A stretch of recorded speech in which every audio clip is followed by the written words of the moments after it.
Let me tell you what will cause your life to flash before your eyes. You're second guessing every choice you ever made in life. And you don't know that you've ever experienced any kind of pain like it before. Which is Last night, I wasn't paying attention. I got a low bed frame. It's all metal. Wasn't paying attention. Didn't have any shoes on. Kicked the bed frame with my like bare feet. Oh, the Mhm, two mhm. toe, the two last toes on my right foot all swollen and whatnot. Let me tell you something. I thought the world ended right then. I had a conversation with God. And yeah.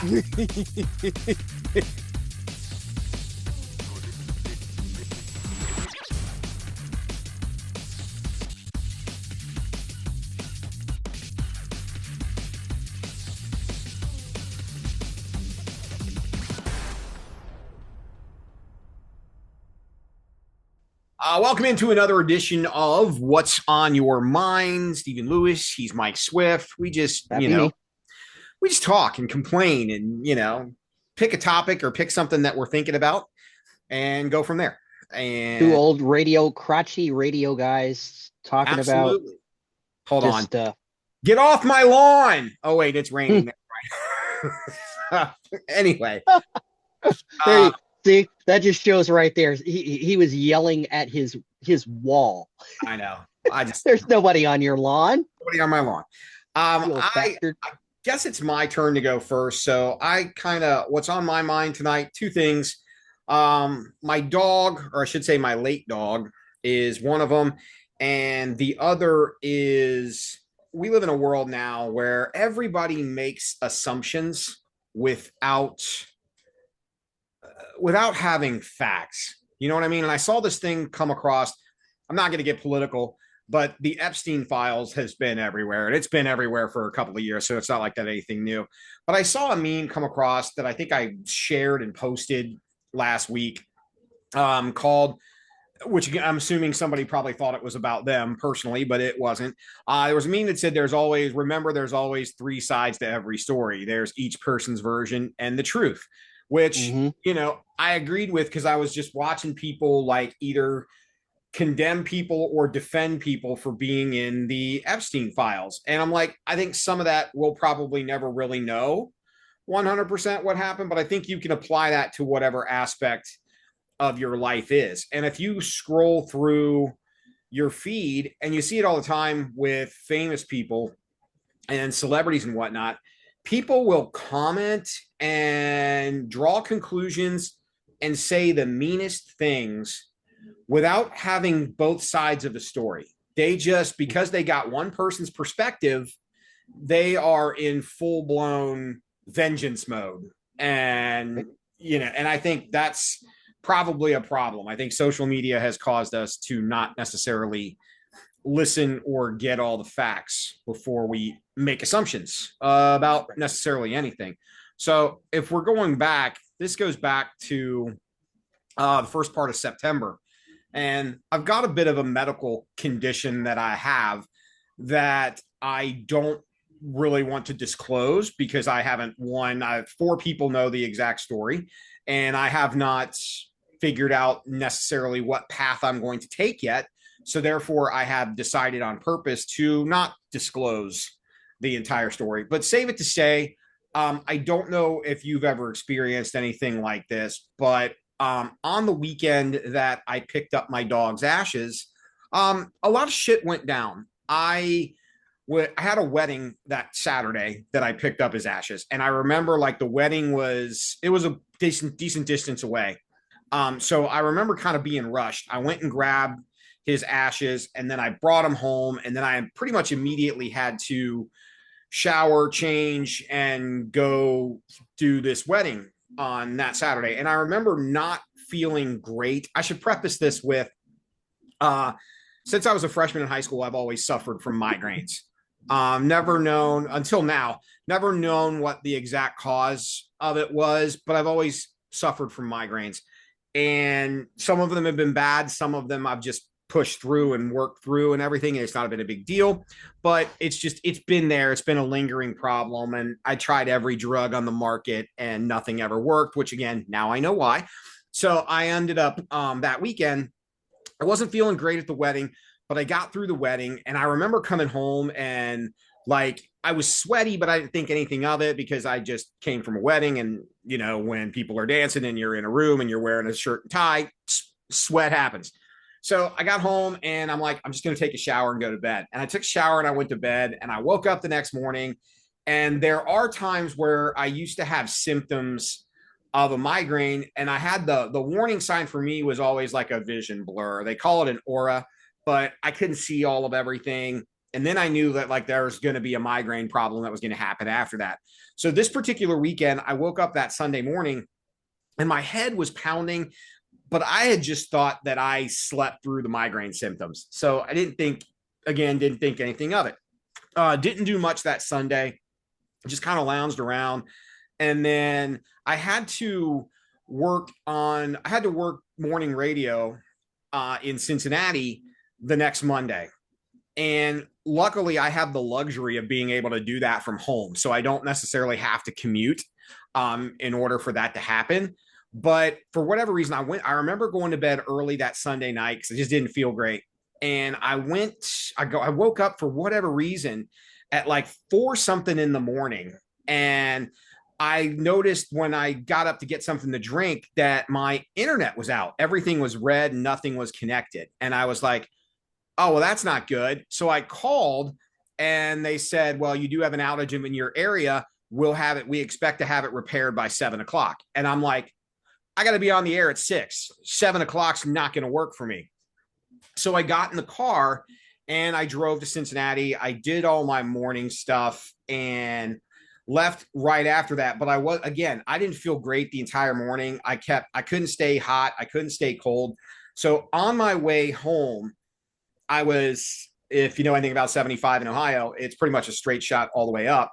But I started noticing when I was driving that as I was going, like my arm was just more and more numb and more and more numb, and I couldn't feel anything. I couldn't do anything. That spread through my leg on my right side, which made it really difficult for gas pedal purposes while I was driving. So I was just like, I've never felt like this before. Something's not right. I had my head felt like it was in a vice. And then like what was my normal vision blur, which was my aura that I was used to, was I wouldn't be able to see all the words, but I could tell where I was going. In this particular instance, everything was spinning and moving and I couldn't see anything in front of me. So I'm like, I'm not safe to drive. So I pulled into a rest stop because that was the closest thing to me that I didn't have to necessarily really take any kind of progress at lights or anything to get off a highway. I just got off 75, pulled into the rest stop, and that was that. And like I sat there for a minute. I'm like, well, I'll give this 20 minutes and see if it passes, and then I'll just go from there. And it didn't pass. Excuse me. It just kept getting worse and getting worse and getting worse. So I ended up calling 911 for myself because I didn't know what was going on. I was by myself. I couldn't drive anywhere. I couldn't really see like anything in my phone to type anything or scroll through a contact or find anything. So they came and ended up taking me to the hospital.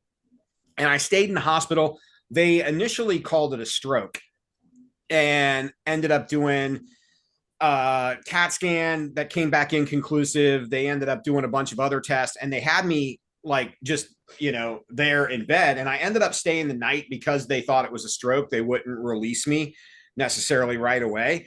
So I ended up spending a night in the hospital and I didn't have my phone with me. I left my phone in the car because I was just, I wasn't thinking clear. 2, I was not in like the best of shape and I was trying to like force myself to sleep everything off. And then when the ambulance came, like I had my wallet in my pocket and that was essentially it. I just kind of went. I wasn't thinking.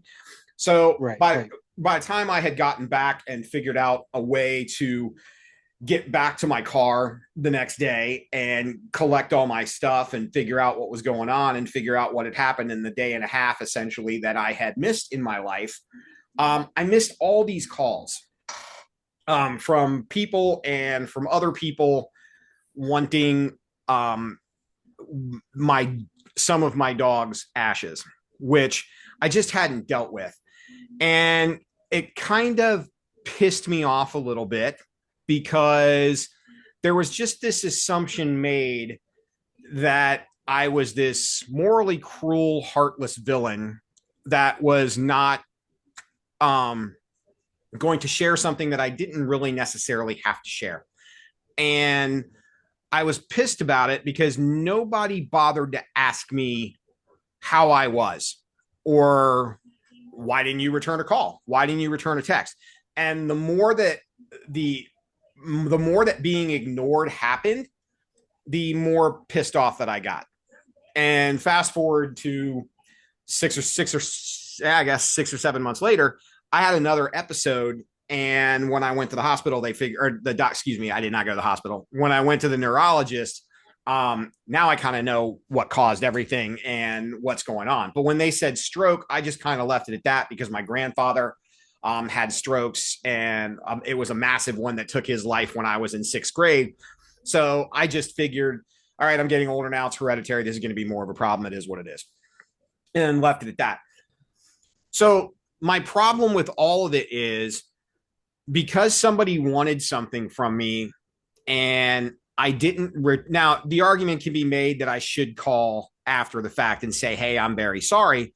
But I was a little pissed off that everybody just assumed I was the villain without ever Mm-hmm. asking me what really happened.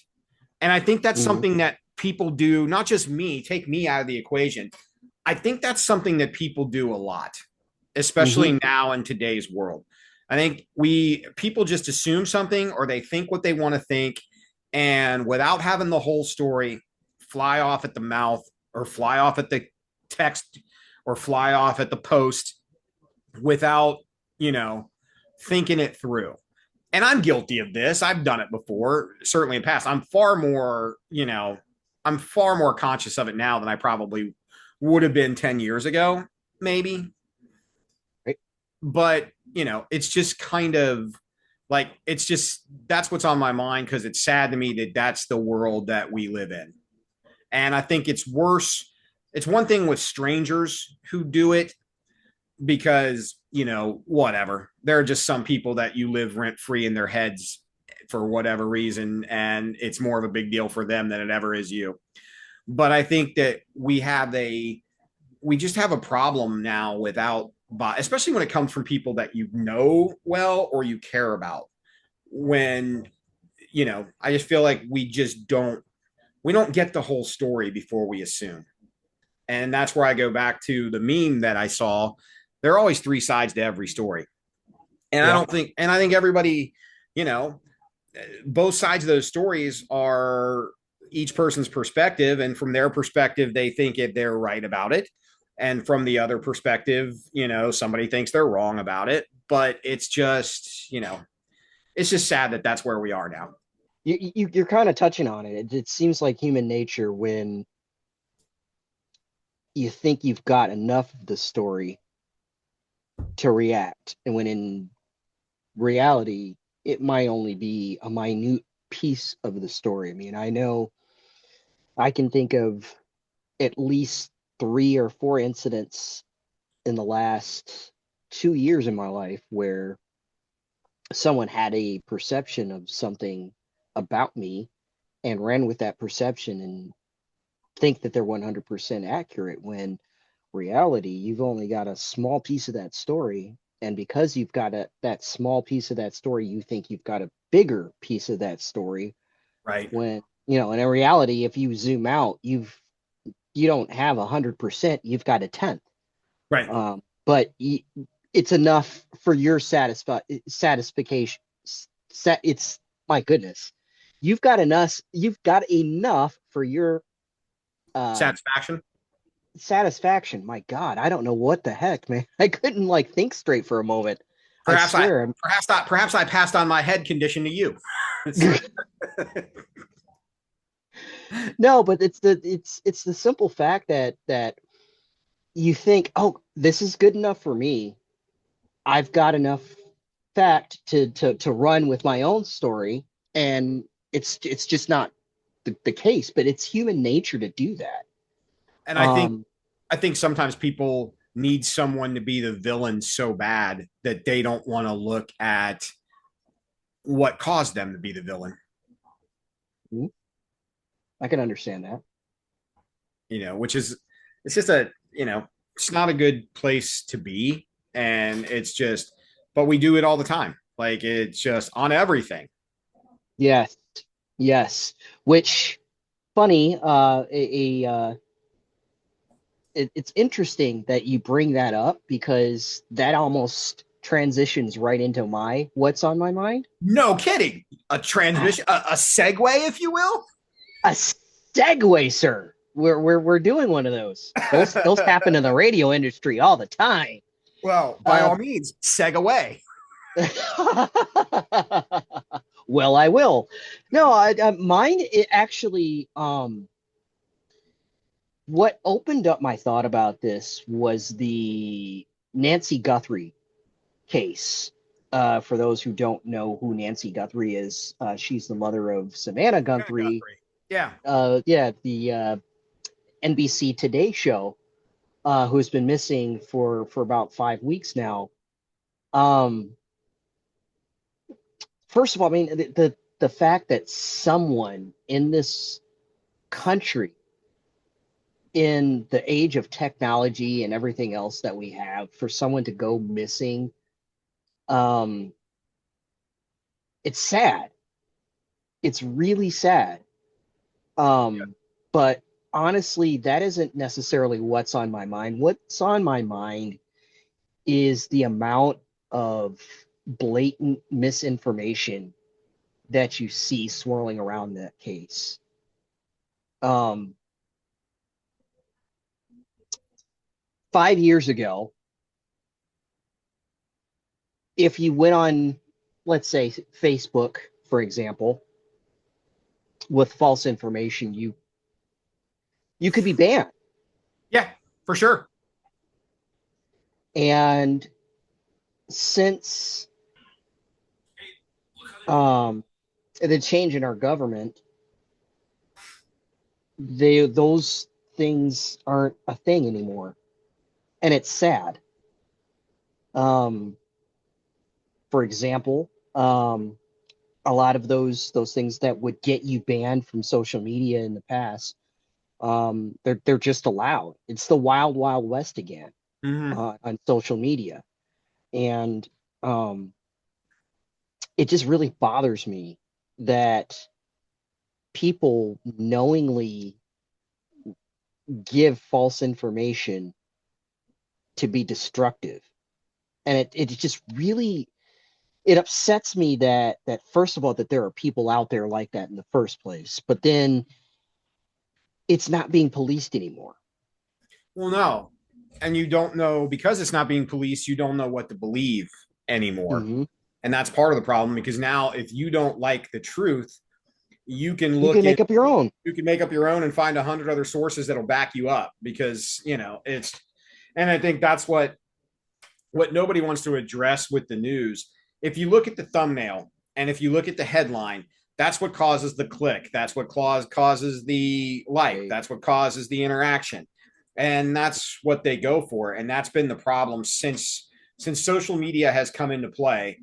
It is the downfall of us all, whether people want to realize. And it's the most addictive drug in the world. There are not, I only know a few people who have been able to 100% completely, not social kind of thing.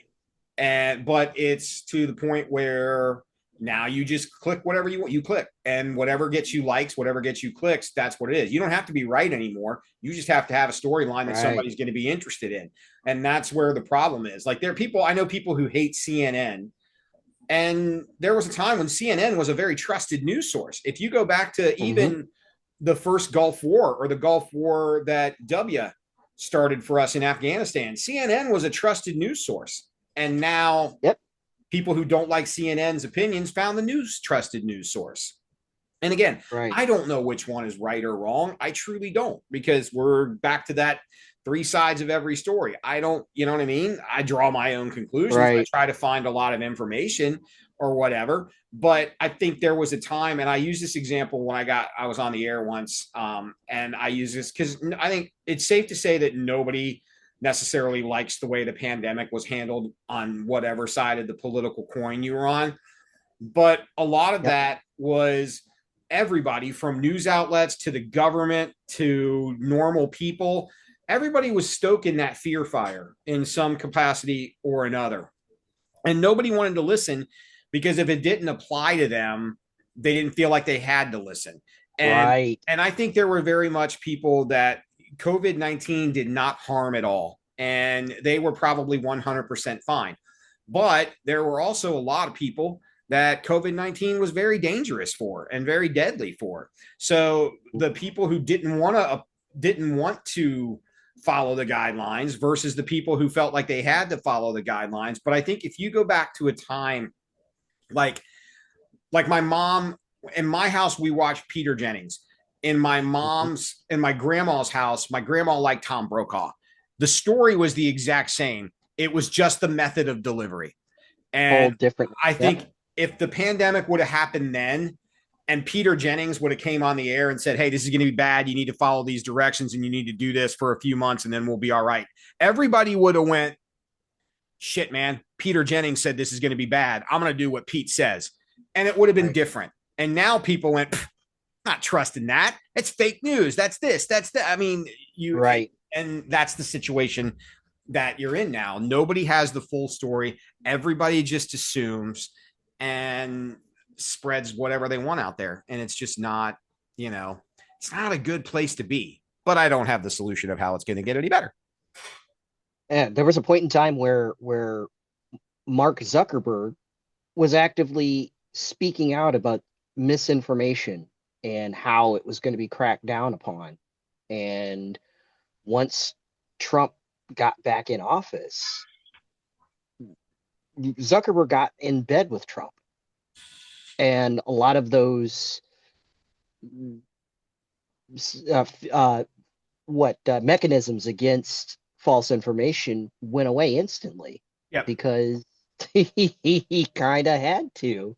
Well, And it's what's interesting to me is I'm very curious to see if that relationship in particular continues once Trump leaves office. follow the dollar signs. At the end of the day, follow the dollar signs for everything. But it is kind of weird because you and I, coming from a media background, I mean, it's one thing if we were doing something like as comedy or as radio or whatever. But if we were Mhm. talking about even a celebrity, we had to have pretty much like ironclad fact and a source before, Yes, like, I couldn't just go on the air and go, "Hey, Jay-Z cheat." You know what I mean? You can go on the air and say Jay-Z's probably cheating on Beyonce, but you couldn't go on the air and say, "Dude," I'm trying to think of an well, example that makes sense. well, here you made an example right there in your in within your example. The word probably is the Yeah, dismissive word there, because if you went on the air and said Jay-Z is probably cheating on Beyonce, then you'd be fine. But the right. minute you said Jay-Z is cheating on Beyonce, then you're stating that as if that is a trusted fact. That is a brief, I guess, lesson in media statement. You cannot state something as fact if it's not fact. But It's not bad. however, if you state it as an opinion, then you're okay. Right. And that's what I think it is. Somehow facts have become opinions and Hmm. people trust opinions without necessarily a trusting facts.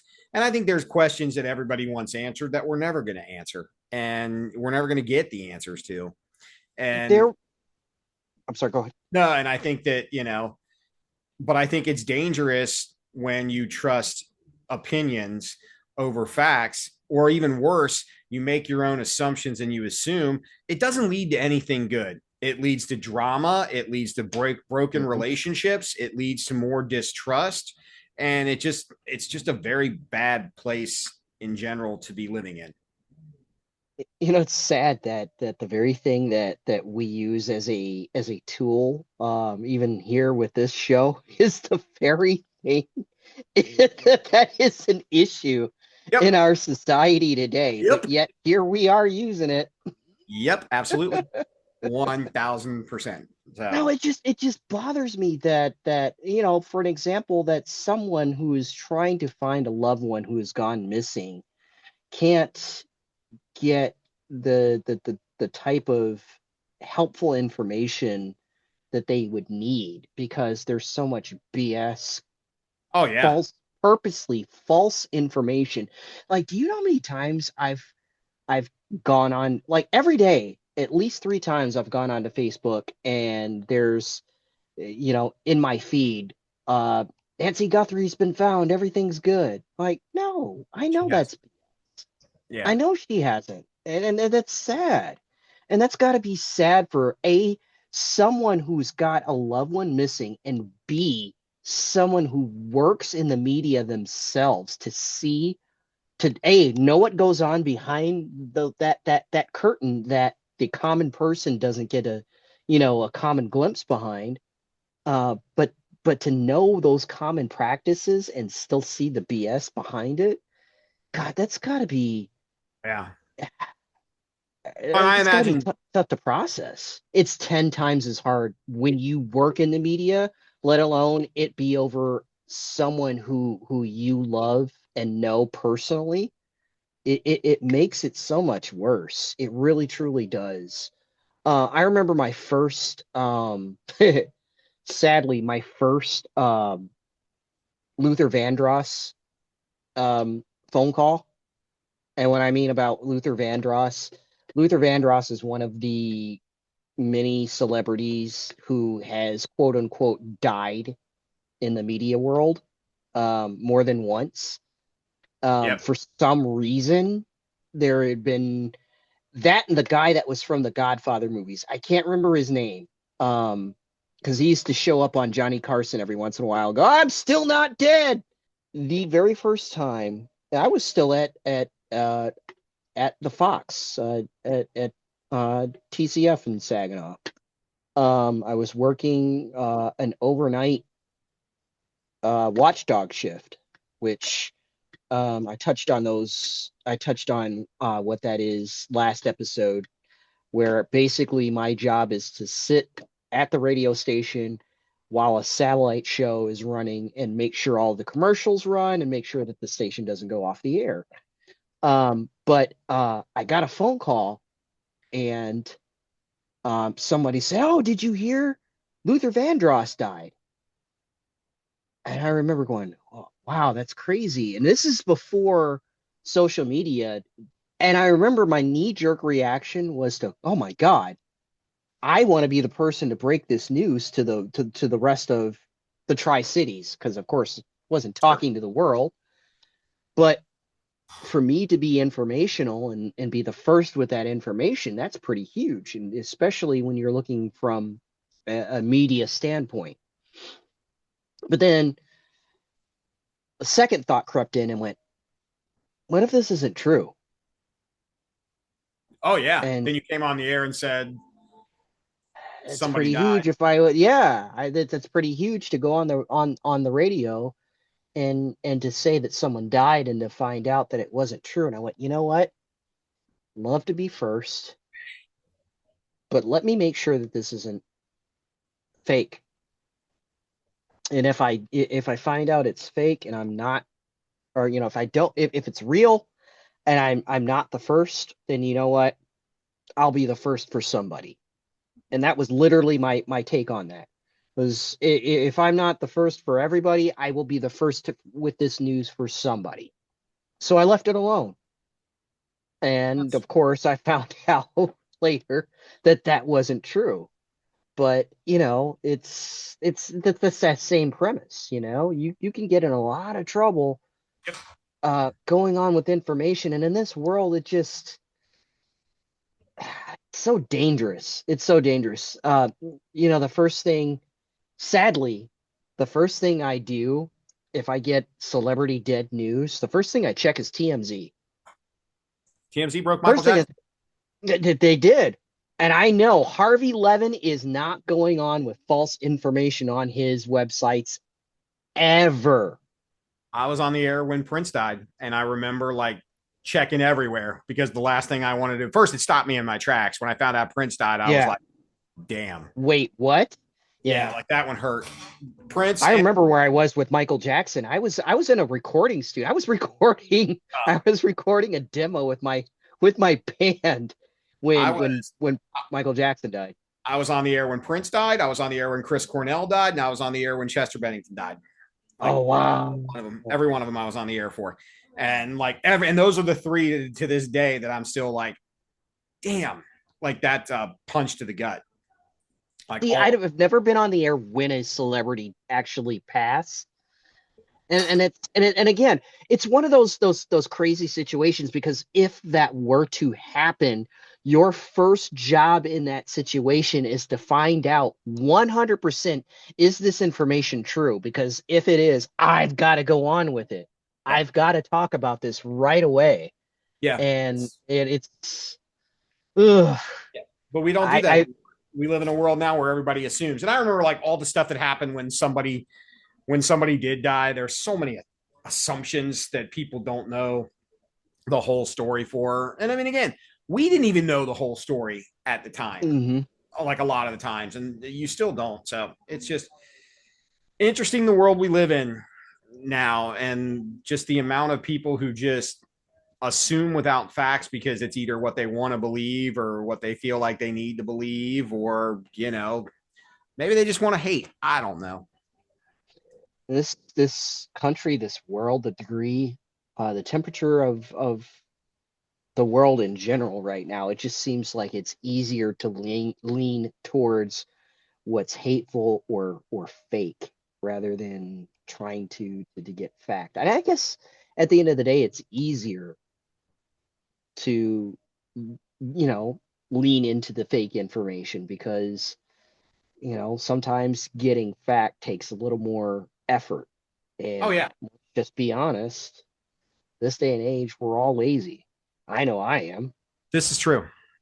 This is 1000. You ass? What are you saying? I'm lazy? No, I mean all of us. I'm sorry, not just you. You're just a little lazier than most. I, oh, oh, you know, It's okay, Afro Man. You would have did more, but you got high. see what you did there. I did. You like You're that? no, not at all. That's because you were the subject of the joke. It's funny if it wasn't directed directly at you. You're right. I can't even deny No, that. no, but we are lazy. I mean, we have become lazy, and I think the one thing I think there are two things you can thank the pandemic for. One, keeping Cardi B off tour, and two, um, Still thanking God for that. Thank making you. I us. like if the God, China, whoever, the COVID-19 Yep, itself. Thank you, COVID. I'd love to give you a big old hug, but I'd like to also stay away from you as far as I can. absolutely. The pandemic cost me a job, but it also kept Cardi B out of our Me cities. too. Me too. In fact, that was the end of my radio career So for, itself for was that, was was COVID-19. for that, I'm thankful. But the other thing that it did is made everybody lazy. It's Just true. This is oh, true. I don't want to go to a movie anymore. I just want to watch it on TV at home. Oh, I don't want to go to Eh, the grocery store. I just want somebody to pick my groceries and bring them to me. Oh, I don't want to do this. I don't want to shop anymore. So I'll just order my clothes and have them dropped off. Like we are a bunch of lazy fucks. I mean, we were already headed in that direction anyway as a society worldwide, but COVID-19 was it wasn't a gentle nudge. It was a Push off a firm kick cliff. in the pants. Right, there you go. Push off a cliff into that direction. And yeah, thank you, COVID. Thank you for all the Absolutely. things you've given me. About the Oh. only thing that I can appreciate out of COVID-19 is take home booze. Note, that's what's on our minds. Feel free to join us anytime you want to. Just reach out to either of us on socials. We'll happily have you on and find out what's on your mind. Always like a different opinion and everything. So my lesson for this is next time you assume, think it all the way through before you assume on Try and anything. look at both. On anything. So, That's Mike Swift. I'm not. And we will catch you sometime other than right now. Toodaloo.